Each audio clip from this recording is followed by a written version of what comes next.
There's something about films in the 1980s that will likely never be replicated again. They have a look and feel to them that is so unmistakably 80s, and the people who grew up in this decade are particularly passionate about the films it produced. So let's take a look at the decade that gave us some of the most memorable teen rom-coms, a whole genre for muscle men, groundbreaking performances, and a lovable little alien. This is Hollywood Bio, your go-to channel for all things film history.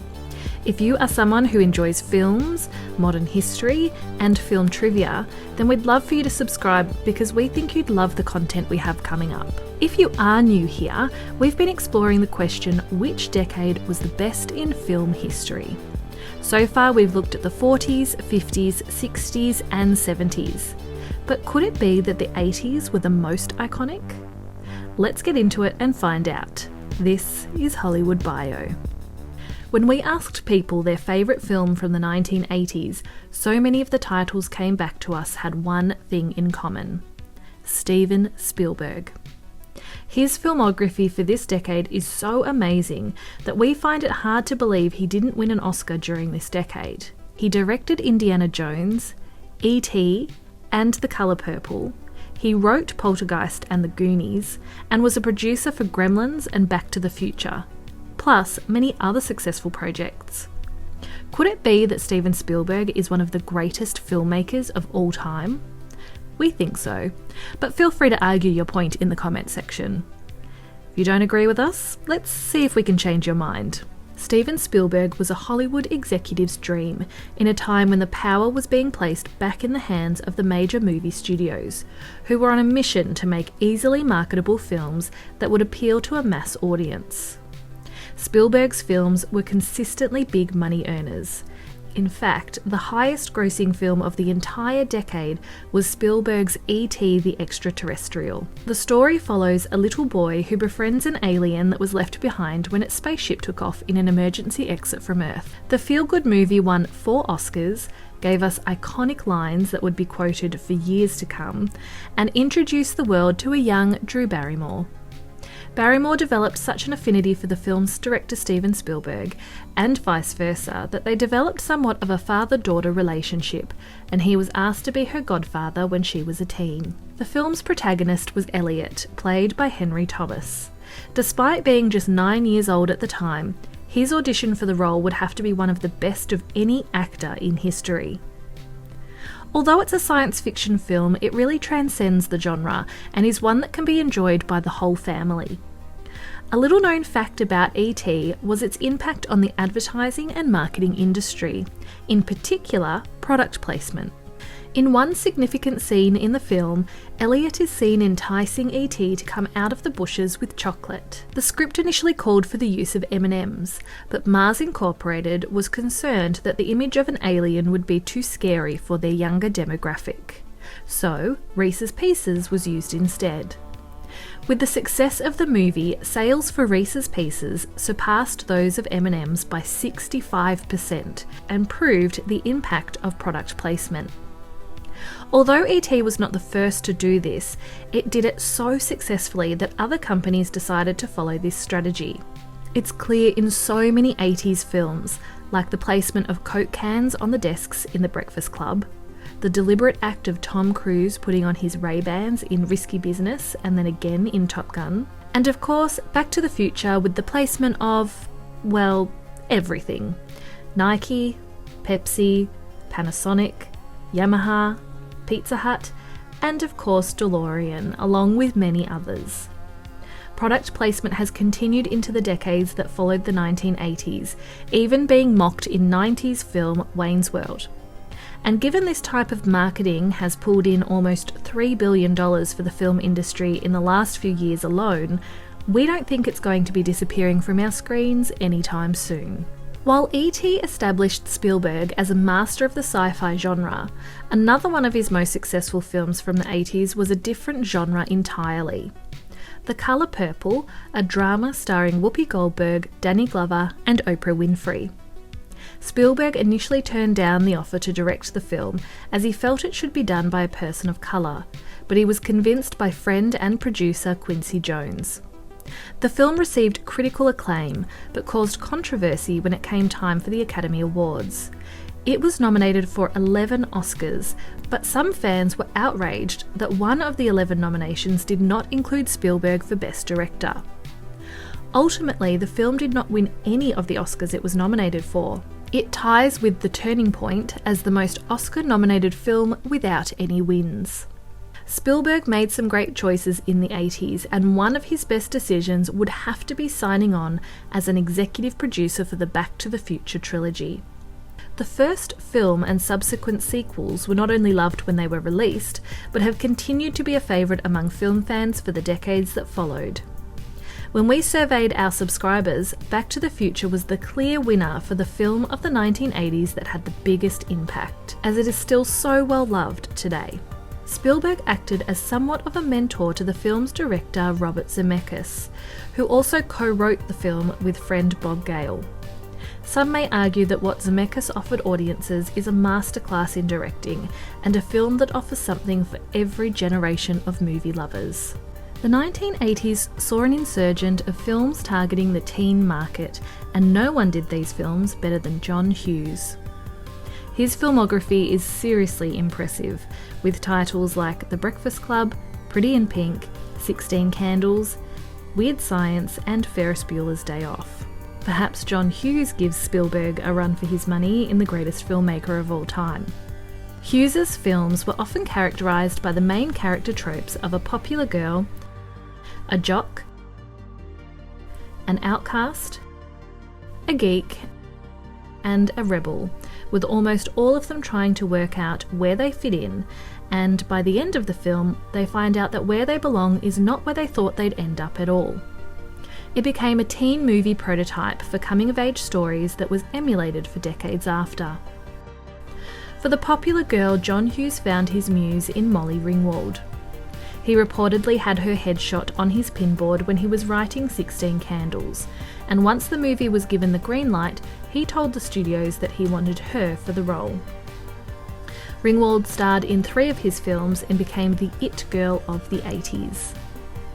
In fact, many of the actors and actresses in these teen movies found fame on a large scale, including Emilio Estevez, Judd Nelson, Rob Lowe, and Demi Moore.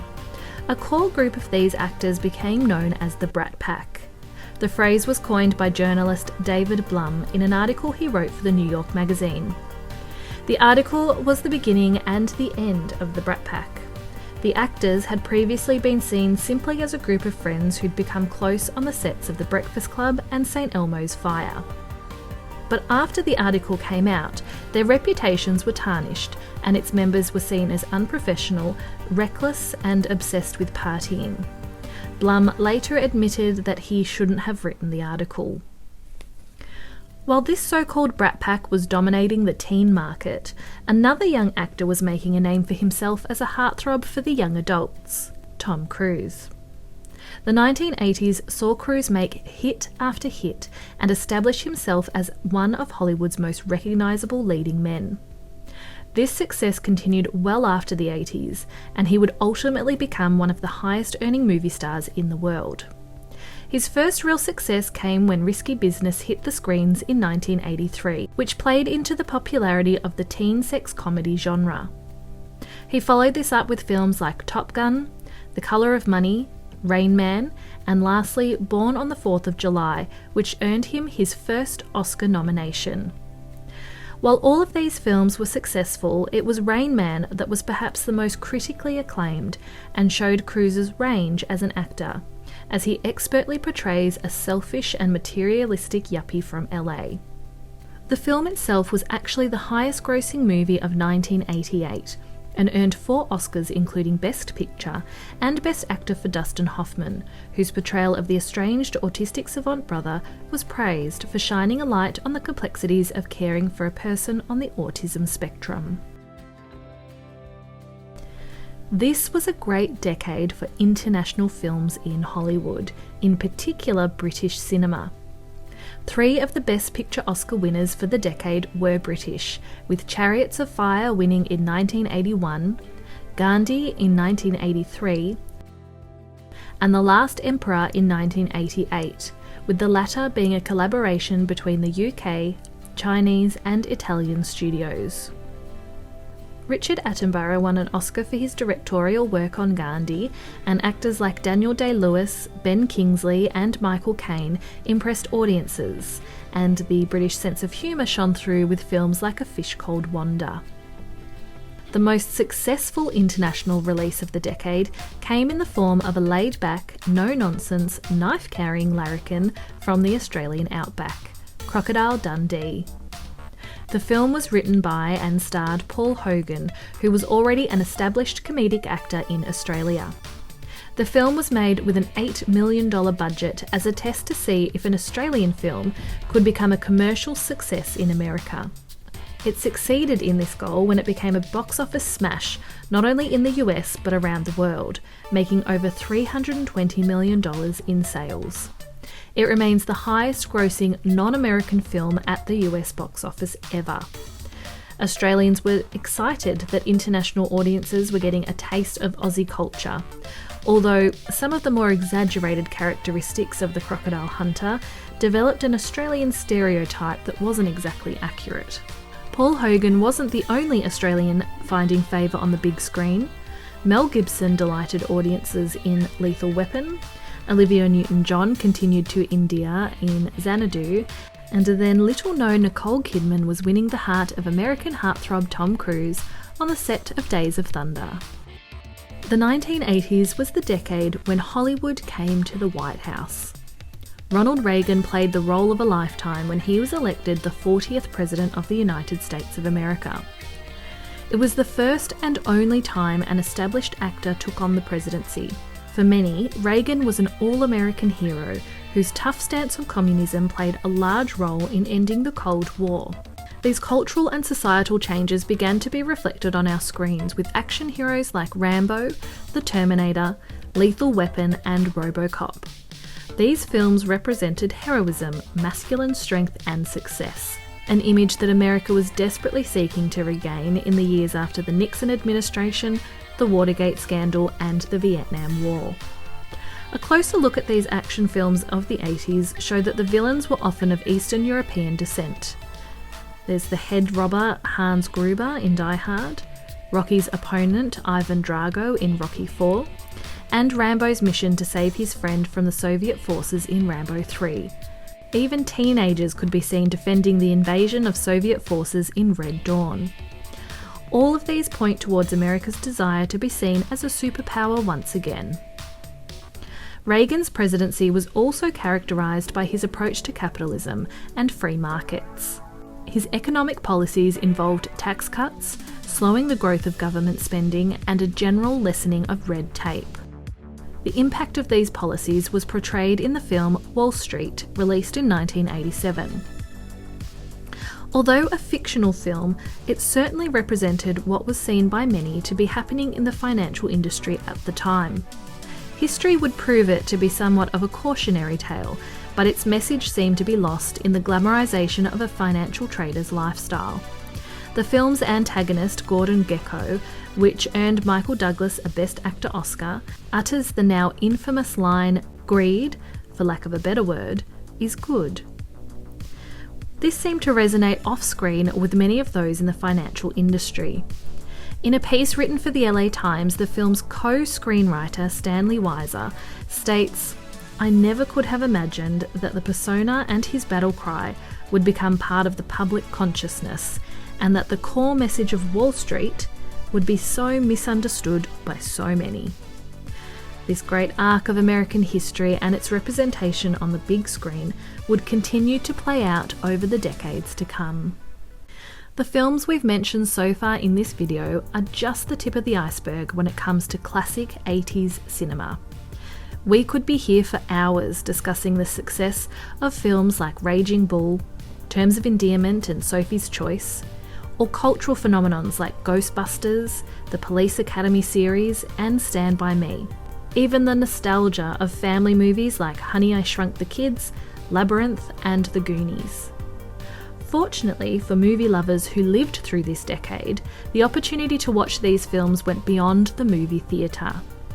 The VHS had become a staple in most homes by the 80s, and cable television was also on the rise, which meant audiences were able to enjoy these films for years to come. The making of this episode in our Decades series has really been a trip down memory lane for us, and it was truly difficult to decide what films to include and what to leave out. But what about you? Are you a fan of films from the 80s? Let us know in the comments section what your favourite film is from this decade, and as always, if you enjoyed this video, please do click that subscribe button. It's free, it only takes a moment, and it would mean so much to us. Thanks for watching Hollywood Bio, and we'll see you in the next video.